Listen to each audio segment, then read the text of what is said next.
Good man, how are you? Why y'all got a code in here? Don't know. Oh, man. So, Tim Means. Yeah. Big name. Mm-hmm. What's the feelings like about this one? Dude, I'm loving it. Tim Means is an OG. He's a veteran. 45 fights? Close to 50. Dude's on point, man. I'm looking forward to it. He's beaten a couple guys that live out here in Texas, that train out here in Texas, way before he ever got to the UFC.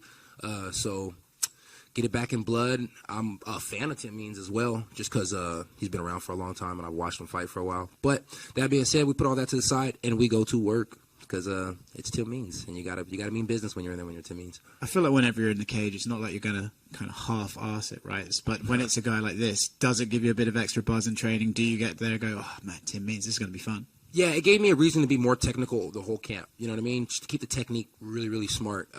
Still be the best athlete that I can be, but keep it really technical and smart. Just because when you're with an OG like that, you're with a guy with that many fights, they got a tendency to make you do things that they want to make you do. You know what I mean? They have a tendency to do things that's just different, man. They really bring that fight in a whole different aspect. So I had to stay technical because Tim's a pretty technical guy. He's a really good guy when it comes to fighting. So, yeah, I had to get a little more technical. I had to sharpen some things up in the striking department and keep my grappling going because I know he's a wrestling coach out there in New Mexico. So, man, this is going to be a full. Do you feel like that might be something you're going to have to think about in the fight? Like, okay, I can't just get into a big war with this guy. Like, keep it clean and... Nah. There's no war. There's no war. I mean, as many fights as Tim Means has, I have a lot of fights too. There's no war there. If Tim looks to have a war, he gets clipped and he gets knocked out. I hate to be like that, but that's how it is. If Tim looks to be technical and he looks to be smart, he gets outpointed, he gets outclassed. If Tim looks to wrestle, well, fuck. You know what I mean? I've been working on the wrestling for over a year now, and I believe that I work on anything over a year, it's a fucking problem. So I don't know what the fuck Dominic Cruz was in there talking about, but it's gonna be a fucking problem. What was Dominic Cruz saying? Nah, man, he asked me something about my wrestling. I don't like the way he asked it. I don't like that guy, bro. Is this keep saying that shit? I don't. You since you're around me, I'm gonna keep saying it. He bugs me. Was this in the fighting meeting? Yeah, he always has something to say about my shit. Fucking Dominic. Yeah. Sorry to hear that. He's still an OG though. You know what I mean? That being said, I like the way he fights. He just when he commentates, I hate how he commentates my fights. But I love when he fights. You know what I mean? His movement's fucking crazy. Yeah. You put a video out on your Instagram of that street fight with how you want to see the fights going. Curious, what's your favorite street fight video? My favorite street fight video? Honestly, I don't know, man. I don't really watch street fights like that anymore. You see the one the other day with the ex-boxer knocking out that guy outside the club in London? You know what? It wasn't really a street fight video, but it was a combat slap way back in the day. It was a guy, he used to always wear a baseball cap. He had a couple videos out. He was a bald head, short guy, really, really big hands. He knocked out a big guy with a slap. I mean, he knocked out a big guy with a slap. That was probably my favorite video of all time. Obviously, the last fight you got to fight in front of fans after a string of Apex shows. Are you an OnlyFans guy now? Yes. Not an OnlyFans guy now, but I'm definitely an OnlyFans guy now. No, I love having the fans there. I love not having the fans there. I just love fighting, period. So if there's a lot of energy there, I'm really happy about it. I was looking forward to it last time because, I had been in a quiet crowd for so long. A loud, sold-out crowd this time would be awesome because we're in Texas. And, I mean, I haven't fought in front of a non-sold-out crowd in Texas since 2 Chainz couldn't sell out the Gas Monkey, and I did. So, you know what I mean? I do that thing. So, yeah, looking forward to it. It's going to be freaking fantastic. Not to keep bringing up people you don't like, but Joaquin Buckley says that you're fake and the Batman stuff, and I'm curious what's your take on that. Yeah, I mean, I really am fake with the Batman stuff. I mean, when you see the Batman stuff, whatever happened, it really did happen. But I never told you guys I was Batman. So maybe Joaquin Buckley's right. I'm still a thug at the end of the day. You know what I mean? I still do thuggish shit. I take the glasses off, shit gets bad. I put the glasses on, the shit stays good. So as long as I keep the glasses on, I think we're good to go. So then you're more Superman than Batman. Yeah, more Superman than Batman. So tell Buckley, switch the names up. And what the fuck is Buckley even talking for anyways? Shouldn't he still be trying to find his mouthpiece out the crowd or in a shadow realm somewhere? It's like lost. You know what I mean? My son needs to pipe her down. You know what? Honestly, let me see. I got this new sponsor today, right? And dude gave me like racks on racks on racks. Dude gave me some racks. See this? Boom, Buckley, I'll take you shopping. There's child support right there, Buckley. There's some money for you right here, Buckley. Come on, I'll take you shopping, boy. We can go to the mall. Child support. I got you, kid. It's very generous of you. Speaking of Clark Kent and Batman, do you have any other new superhero stories to share with us? Nah, man. And really, truth be told, everybody says Batman, everybody says the Clark Kent, but I'm really just Black Man.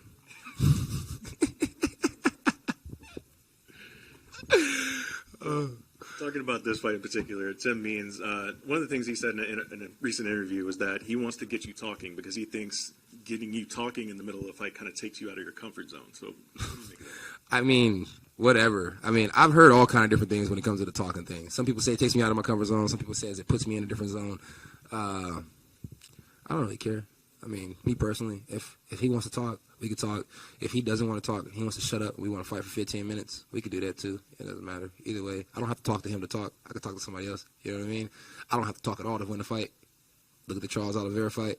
I don't have to talk at all during the fight. Still have a big mouth in a me moment. I could just throw 2 thumbs up and go viral. So I don't really care. Tim needs to worry about one thing only. Who's going to be the better man that night? Fuck who's talking. Fuck who's doing this. Fuck who's doing that. Who's going to be the better man that night? That's all Tim needs to worry about. All that. He does this. He does that shit. He does a lot of weird things when he's inside there, too. When he gets pissed off, he usually gets fucked up. So don't get pissed off. But I'm not banking on that. And talking about kind of the things that Tim does, you recently said as well that there's not really like any good boxers in the UFC. So like, what do you make of his striking? His striking's good. I mean, his boxing looked great against Mike Perry. You know what I mean? I thought it looked good. You know, little pop shots. Never anything like really blasted behind him, but a lot of little pop shots. I mean, he does good movement. And if I ever said there was no good boxers in MMA, I lied. I mean, the Diaz brothers, they can box. There's a few guys in Max Holloway, he could box. There's a few guys in here that could box. I mean, I'm just not seeing anything phenomenal. I mean, you never see the greatest head movement. You never see light strikes developed into power strikes. I mean, it's a lot of different things that we could talk about. Nobody even really stabs to the body that much in MMA. I mean, I guess it's all different because you got takedowns, you got knees, you got elbows, you got kicks, but, I mean, we'll see. Maybe I'll go out there and box his fucking socks off. That'd be dope.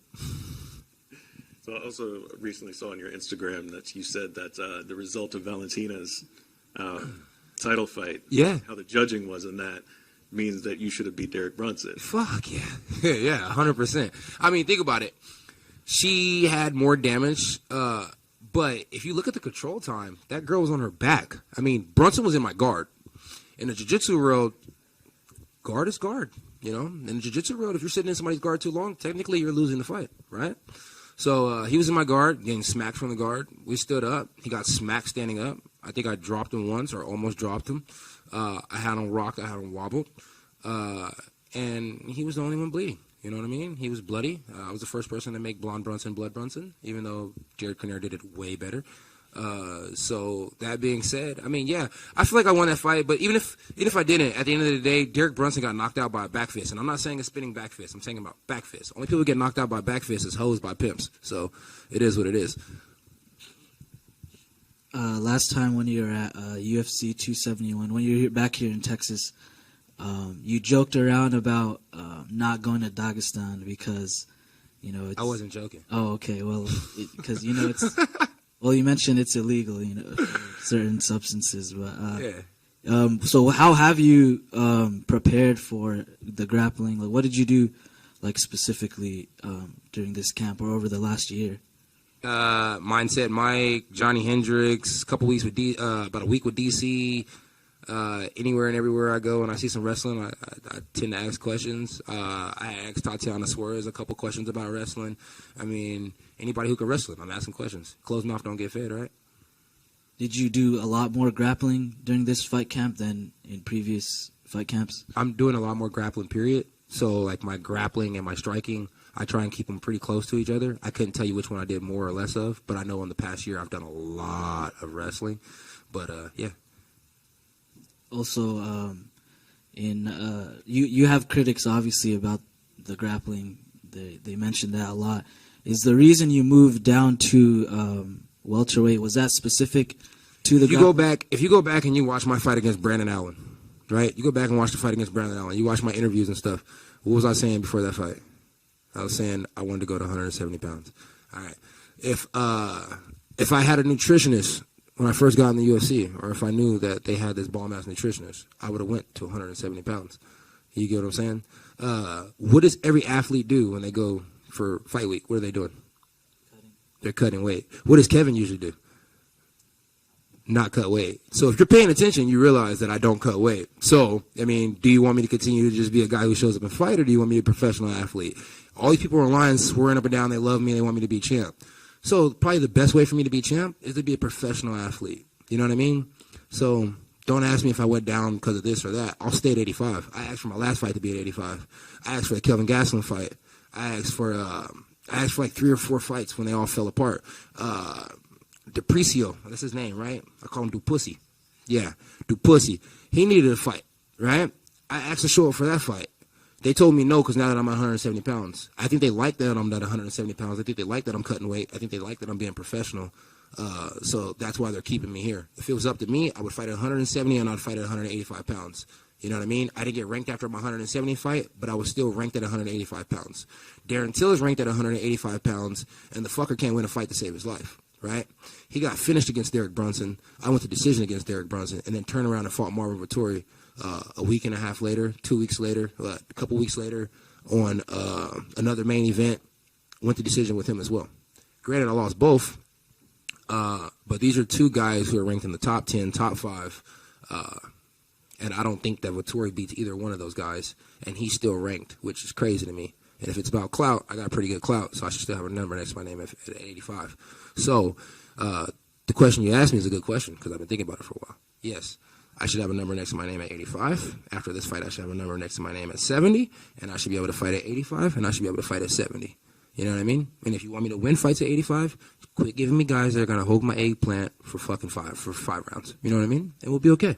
So, no, I did not drop weight classes because of nobody. I dropped weight classes because you guys want me to be a professional athlete. Now, please, media, never ask me that fucking question again. Thank you. I apologize.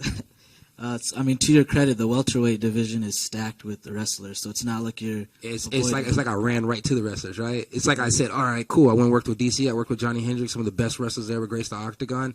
Let's go to where the wrestlers are. Yes, I love fighting. Thanks. Thank you. So part of you thinks like, well, at 85, you kind of fought Brunson and Vettori. Those are the big wrestlers up there. So now the best, right? They're probably the best wrestlers in that weight class. You got them out of the way now, so why didn't you go back up and fight some of the strikers and work your way up that way? And be fighting fucking Izzy in 2 fights, right? I mean, it makes sense. Or even go back up, win a fight at 85, win 2 fights at 85, and get a Brunson or a Vettori rematch. Because I think after this year of wrestling, I think I'm a lot better at wrestling. But it's not up to me. You know what I mean? My job is just to simply show up whenever they tell me I got to fight. I mean, Dana's here this weekend. Dana's here this weekend? Yeah. He likes me, but I don't know if he likes me enough for me to pull strings. I feel like he likes you, and then you annoy him, and then he stops liking you for a little bit. Yeah, I think that's how it goes. It sounds like all my relationships, too, so, you know, he's just who Kev is. Hopefully he likes the big mouth chain, though, right? Bling, bling. I was going to say, you know, you think the UFC likes you being professional. It's like throwing cash on the table saying it's child support professional. I got to take care of my kids. Buckley is my kid.